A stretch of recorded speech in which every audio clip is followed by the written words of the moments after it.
finally, onto the 4th generation, which recently ended with Double Cross and the introduction of Monster Hunter World. While 4U had a focus in the extended verticality to the gameplay by climbing walls and using mounting attacks, I really wouldn't say that there was a main theme to the roster.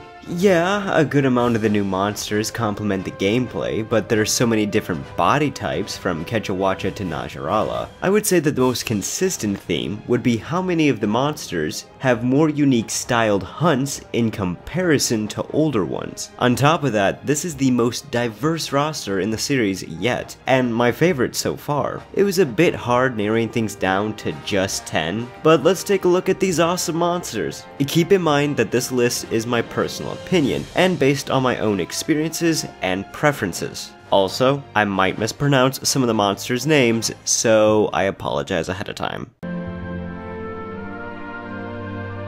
For early monsters, we have two really good options, the Quechahuacha and the Tetsu Cabra. Now, I think Quechahuacha has a much better hunt, as it's more challenging, but I went with Tetsu Cabra because of its armor. First off, the hunt is very basic, though it has some fun ideas, like using rocks to hurt you, or you can try to break the rocks, knocking the Tetsu Cabra over. It is an easy fight, even when you first start the game. I will say that Tetsu's charge attack can do enough damage that can punish a player for not learning its movement better, but that's the most dangerous it gets. Tetsu Cabra has a nice color scheme, and I like its large fangs. Outside of that, the design of the monster doesn't interest me too much. The best part of Tetsu Cabra is its armor in 4U, giving you extra health and defense, which is really helpful for beginning players. Plus, it's still a useful armor set for later hunts, and is definitely worth going for in higher ranks, with added skills like Sharpener. Nough Karkos is one interesting elder dragon. Instead of a dragon, it's more like an octopod covered in skeletal remains, with a large shell covering its head. Something I wasn't expecting when I first played Monster Hunter Generations. I don't typically enjoy large elder dragon hunts, as I find them tedious and unnecessarily long. And Nough Karkos does have some of these elements, but with one unique trick up its tentacle. Since the beast is covered in an awesome set of skeletons, so are its tentacles, which it often uses in battle that have skulls on them to bite at you, charge at you, or even shoot out lasers. The best part is that after you've destroyed the tentacles a few times, they will eventually get the heads of different monsters, like Glavine and Regios, making the progression of the hunt more interesting. Now, unfortunately, you can't hunt the full monster in low rank, and have to wait to take on the true monster in high rank. Nough Karkos has some awesome looking weapons and armor, but they aren't that great or worth going for. I hope to see more interesting elder dragons like this one in the 5th generation.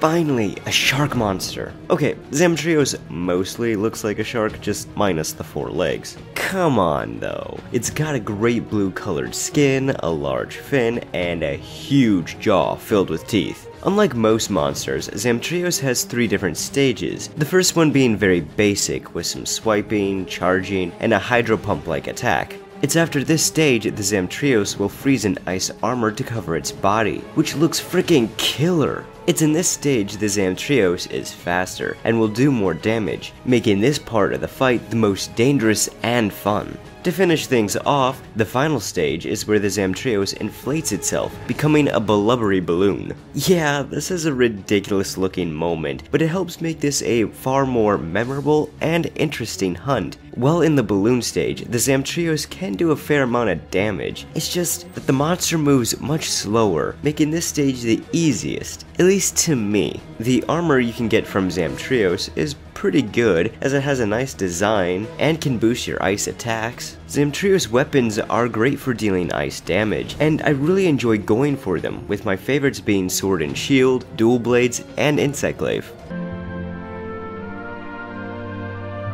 Okay, first off, I still prefer Glavine's Japanese name Dinovaldo more, though that doesn't stop me from enjoying this monster. Glavine is one badass dinosaur, with dark red skin complemented by dark blue spikes that go down its back.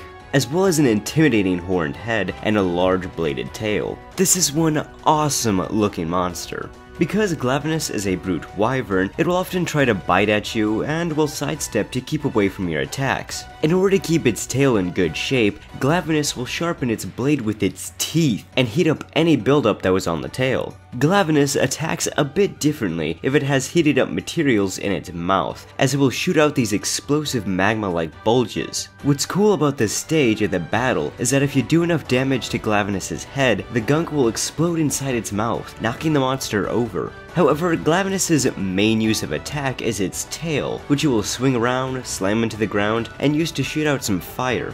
When the tail is heated up and glowing red, Glavinus can do a huge fire spin attack that can be hard to dodge if you aren't ready for it. You can also chop off the tail when it's glowing red, but that can be surprisingly difficult to do. Overall, it's a fun and unique fiery hunt. Glavinus also has neat looking armor and great fire weapons, making it a welcoming addition. Even though Nurseilla only has 4 legs, I still consider it a spider-based monster because, come on, it looks like a spider. There were a few bug-like monsters introduced in this generation, and Nurseilla, to me, is the best. Spiders are a great source of inspiration for a monster. Nurseilla has this cool white exoskeleton with tall purple crystals and a gypsarus hide covering its back. Visually, it's so engaging. When in battle, the Nurseilla is a bit fast and can travel quickly with the use of its webs, creating interesting ways to attack the player. Nurseilla will also use its web to slow down hunters, or put them to sleep with its stinger, or poison them with its fangs. So yeah, while Nurseilla doesn't do too much damage, it instead relies more on inflicting status elements. I like the armor set you get from Nurseilla, as it looks cool and is helpful for capturing monsters. Its weapons look so sweet. I like the sword and shield and charge blade, and my personal favorite insight glaive in 4U, the stealth glaive. Astellas is another one of the 4 main monsters introduced in Generations, representing the first generation. So much like Lagiacrus and Zinogre, Astellas has become one of my favorite electrical-based monsters, and this one is an awesome looking dragon. Seriously, Astellas has this neat green spiky body, a cool crest on its head, and even some insect-like features, like in the webbings for its wings. At times, Astellas will fly in the air and shoot some interesting acting lightning bolts, but most of the time uses its body to attack, like slamming its tail or wings, and even charging at the player. What makes Astellas so engaging to hunt though, is how its different body parts continually generate electrical charges, making these body parts glow a vibrant green. This is something that will affect how Astellas fights. For example, if its tail is glowing green, then when Astellas slams its tail on the ground, there will be a bolt of lightning to disperse upon impact. So basically, when the Astellas is glowing, it's more dangerous. But there's a catch, as at the same time, these glowing body parts actually become more susceptible to attacks and can lose their charge, knocking Astellas over. It's this high-risk, high-reward way of fighting that makes me love Astellas so much. That and its design. Of course, Astellas has awesome armor for fighting thunder-based monsters, and killer-looking weapons such as the dual blades, sword and shield, and insect glaive.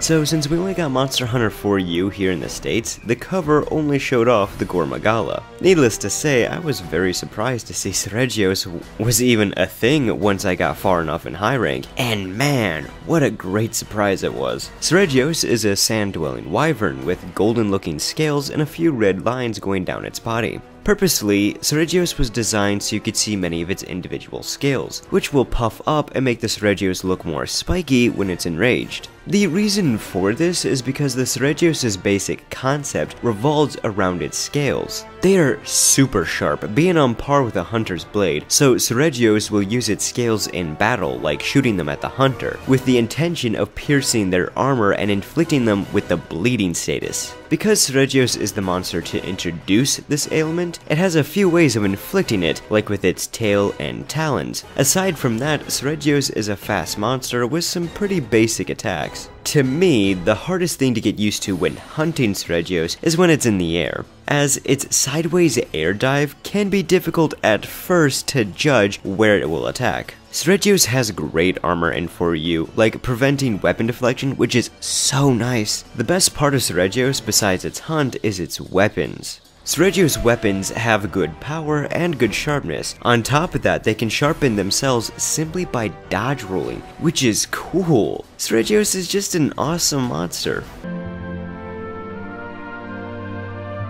So speaking of Gormogon, here he is, the flagship monster of 4U. Gor is such an awesome dragon. He was basically designed to be like that of a villain for the game. Its body is covered in these dark purple, almost black scales, a strong pair of wings that are clawed and are useful in battle, the webbing of the wings even acting like that of a cloak. In battle, Gormogon will be rather aggressive, striking you with its wings, tail, and even charging at you. Because Gor is the reason behind the Frenzy virus, you can expect to see this used in battle too. This can be a positive or negative for you, it all depends on how offensive you are, while the virus is trying to kick in. Instead of blowing fire, Gor will shoot off these dark orbs and generate explosions as well. Get Gor angry enough and he will become enraged, turning the sky dark and growing a pair of glowing horns. When enraged, Gor becomes much faster and has a few extra moves. I love this, as this is a great experience making the Gormogon so much more intimidating. Personally, I like the Gormogon more than Shigurmogon, which is a more matured state of the dragon. I think it's a good and aggressive elder dragon,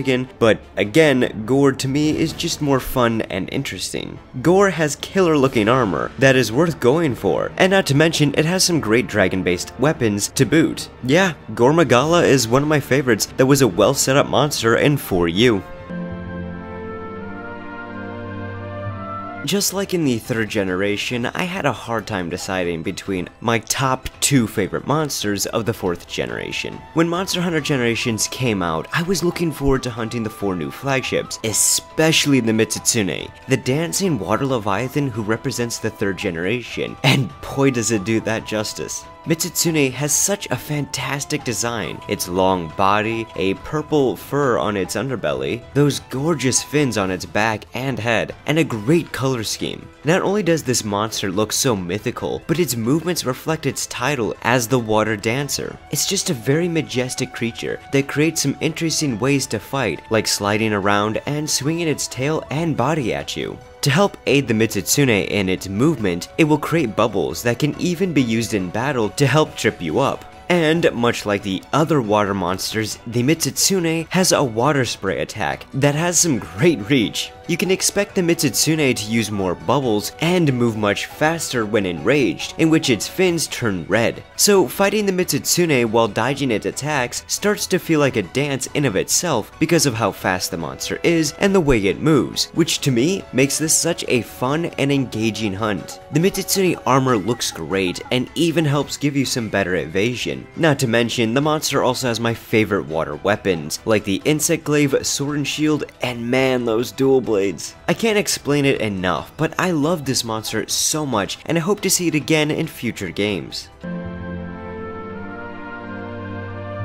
Okay, so my number 1 is probably the weirdest choice ever. I think people like this monster, but not very many of them seem to love it, at least not as much as I do. Nasrallah is my all-time favorite monster in the series. First off, that design is so good. The long serpent-like body, that great crest on its head, cool scales going down its back with a neat-looking tail, and the unique beak and fangs. It's just a design that appeals to me, but let's not forget about that hunt. Nasrallah will be in 3 different states. Sometimes it'll be coiled up and will do simple attacks that are easy to dodge. Other times, the Nasrallah will be more mobile, going in and out of the ground, slithering around at full force, and even throw its tail at a far distance to try to hit you. But the most dangerous state is when Nasrallah is circling the hunter. Trapping the hunter in its body, Nasrallah will leave little openings for brief moments while circling the hunter. To stop them in their tracks, Naja will bite at the hunter to paralyze them, and after circling the hunter about 3 to 4 4 times, they will then attack from underground, doing a lot of damage. Nasrallah will even scatter scales across the battleground, that when it roars will cause these scales to shatter, and this will stun hunters if they aren't careful. To me, all these elements create a unique hunting experience that I can't get enough of. Nurseilla has really good armor, and is the armor set that introduced me to earplugs, which are fantastic, and it's been my go-to armor set in 4U and Generations. Typically, its weapons are made for inflicting paralysis, and this can be pretty useful. Personally, I love the Insect Glaive and Sword and Shield the most. It might be weird and unpopular, but Nasrallah has left a huge impact on me in this series, and as a monster I will love forever. Well, that concludes our countdown, and I hope you all enjoyed this. I'll see you next time, where we'll start taking a look at a classic PS2 series.